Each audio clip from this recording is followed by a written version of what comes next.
Hello everyone, welcome to today's news chatter. Before getting into the topics of the day, let us have a look at a practice prelims question. All right.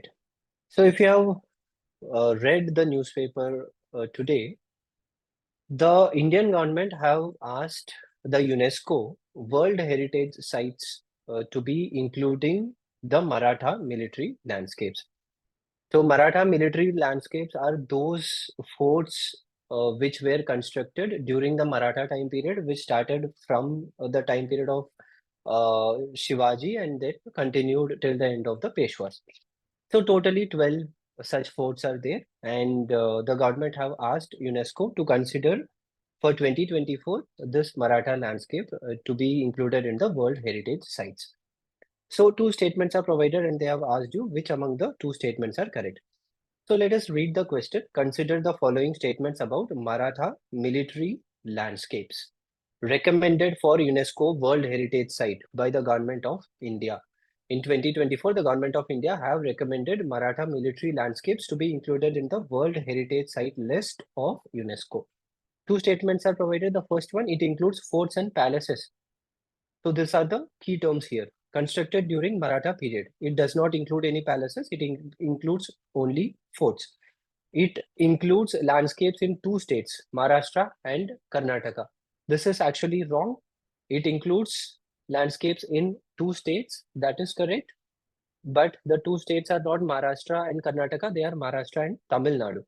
So this is a very confusing statement, but you have to have complete and clear idea about the topics so that you can answer such question. One fort is there, which is the Jinji Fort, which is located in Tamil Nadu. It was the region was under the Maratha Confederacy, and they constructed a fort there. So in this, both the statements are wrong. It includes forts, but it includes in total 12 forts, and one of the fort is in Tamil Nadu. So let us get into the topics of the day. Humboldt's Enigma. Humboldt's Enigma is a important topic which was covered in the Sunday's newspaper. From geography point of view, we need to know what exactly is this.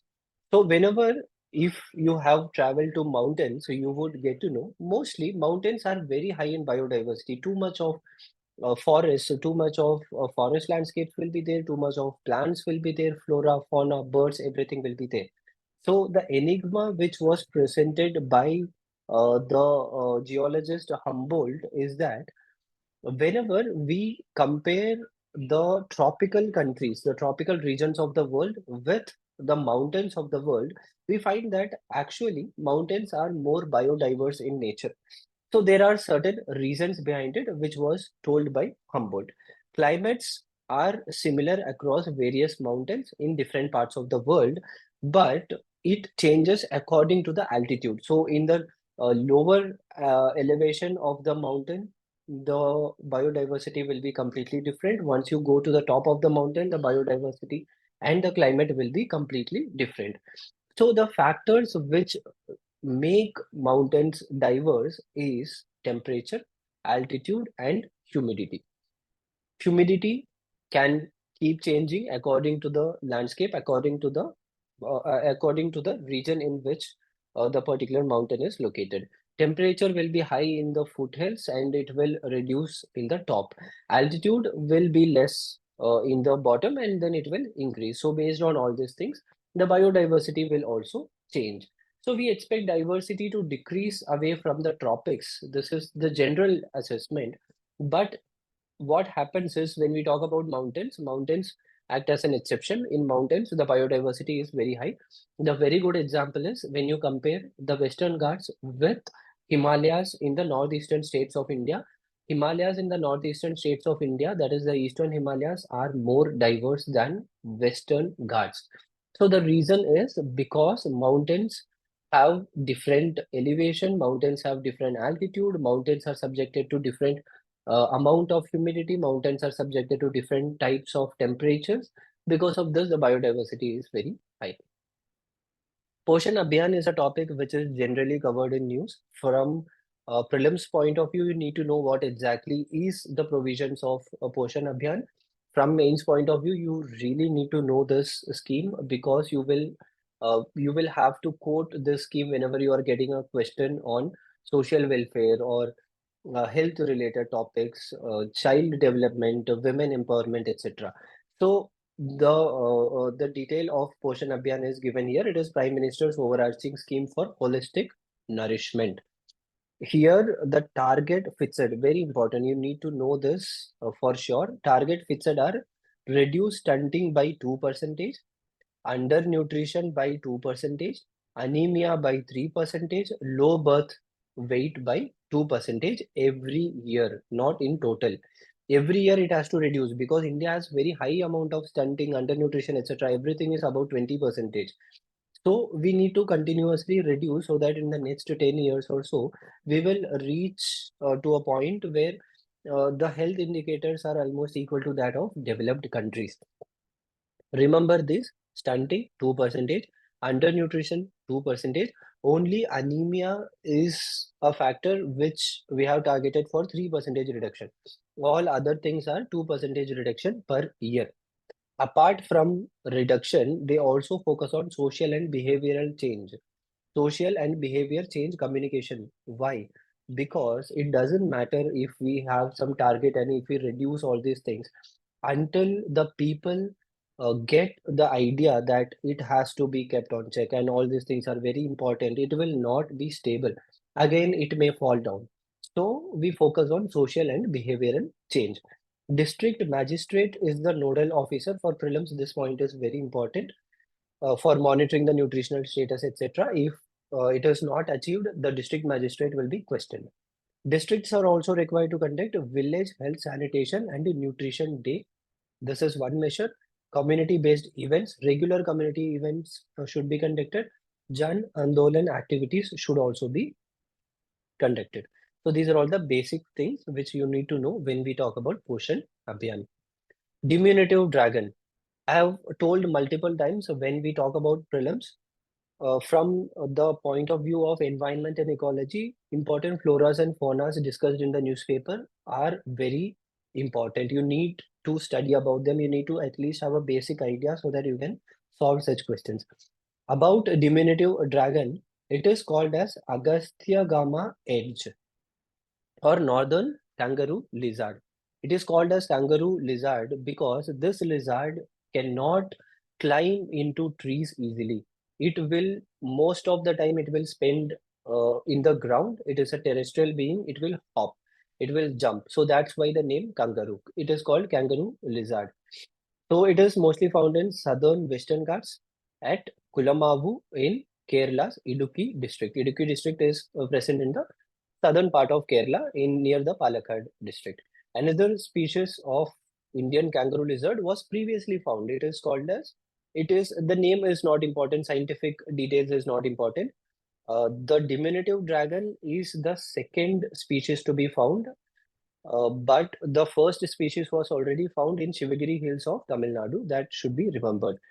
A reduced fifth toe. The fifth toe of this dragon is reduced, and that's the reason they are not able to climb into the trees. And mostly, these are poor climbers, and they spend most of the time in the terrestrial forest region. And they are found mostly in regions of dense litter cover, where a lot of dry leaves are there, so that they can get inside and hide themselves from the predators. It has been named after evolutionary distinct and globally endangered program. So this is a program by Zoological Society of London.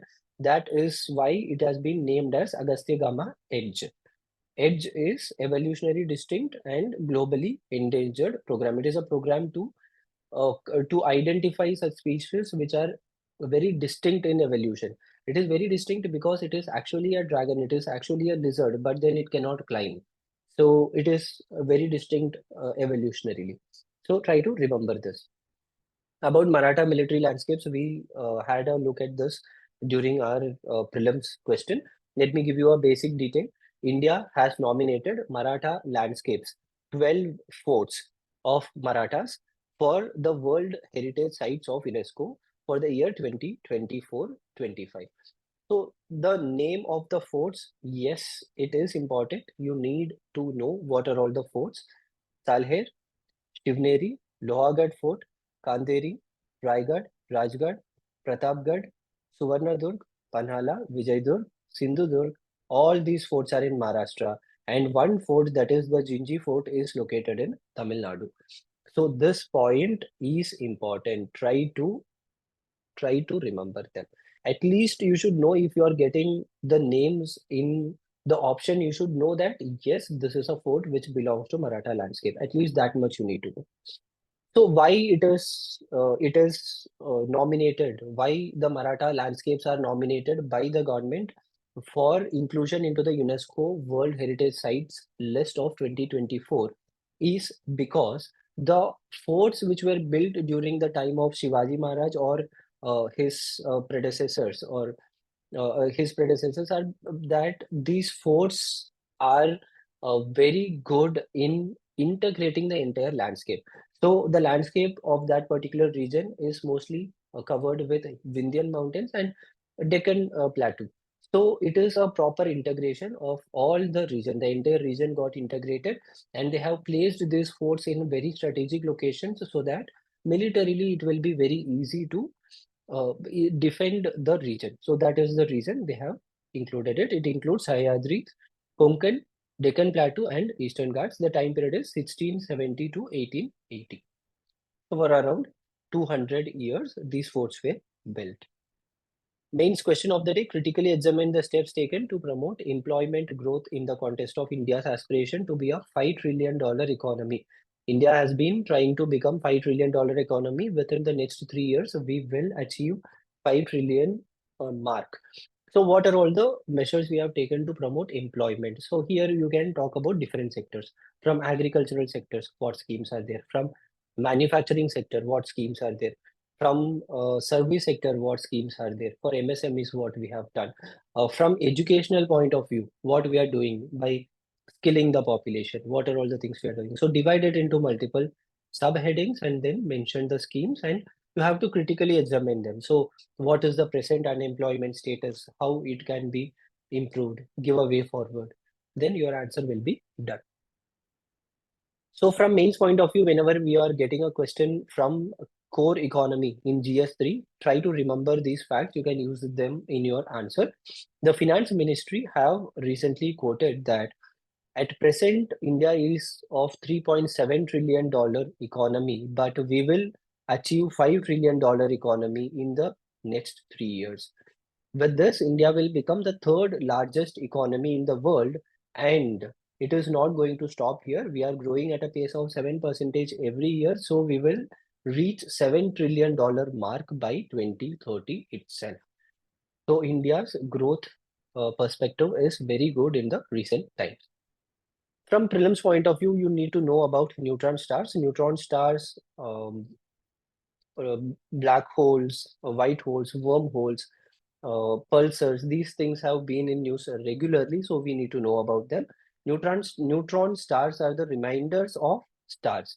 So when a star is there and it has been there for billions of years and its fuel is almost going to end, because what is the fuel of a star? The fuel of a star is hydrogen. Hydrogen will fuse with each other and then they produce helium. With this helium, the star is burning. But there is going to be an end. Hydrogen will get exhausted after a point of time. So at this point, it can either become black holes or it can become neutron stars. So stars which are not very dense will usually turn into neutron stars.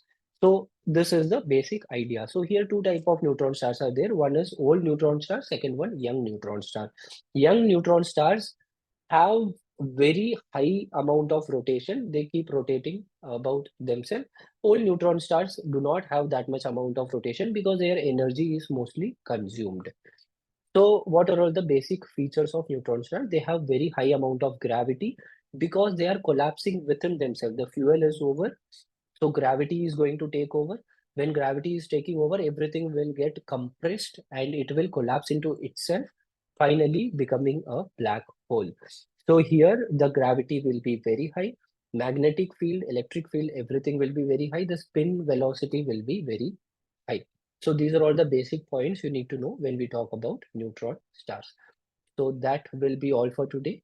Study well. Let's meet tomorrow. All the best.